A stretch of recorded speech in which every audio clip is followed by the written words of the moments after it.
Hit করছেন ফুলবাড়ির লাল চান, চমৎকার একটি হিট করলেন। হিটে কিন্তু দুটি গুটি স্টেট ফরওয়ার্ড পকেট করতে সক্ষম হলেন। হাতে প্রচুর খেলা রয়েছে লাল চানের, তার নিশানা কিন্তু রেডের দিকে। দেখা যাক রেডটি কি পকেট করতে পারবেন। চমৎকার ভাবে কিন্তু রেডটি পকেট করলেন, কালো গুটি কিন্তু সরিয়ে রেডই পকেট করলেন। হাতে কিন্তু কাভার রয়েছে অ্যাভেলেবেল, আবারও লং শটে কাভার দেওয়ার চেষ্টা করছেন। চমৎকার ছিল, অল্পের জন্য মিস হয়ে গেল। রেডটি কিন্তু আবারও মাঝ মাঠে চলে আসলো। স্ট্রাইক চলে গেল প্রতিপক্ষ কাউসার ভাইয়ের হাতে। চমৎকার চমৎকার, এই স্ট্রাইক পেয়েই কিন্তু ডাবলেই কিন্তু দুটো গুটি পকেট করতে সক্ষম হলেন। আবারও কিন্তু একটু অ্যাঙ্গেলে খেলার চেষ্টা করছেন কাউসার ভাই, তার হাতে খেলা আর নেই বললেই চলে, মিস করে ফেললেন।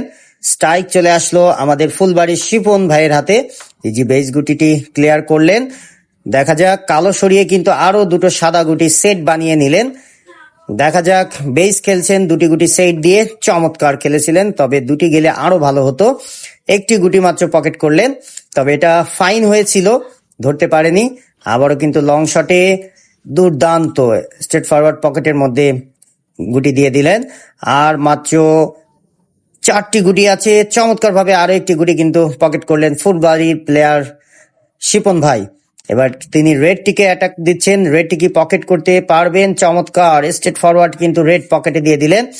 দর্শকরা কিন্তু অধীর আগ্রহে বসে আছে যে এটা হিট ফিনিশ হয় কিনা। দেখা যাক শিপন ভাইয়ের দক্ষতা, তিনি কিভাবে এখান থেকে হিট ফিনিশ করতে পারেন। দেখা যাক। ও মাই গুডনেস, অল্পের জন্য মিস।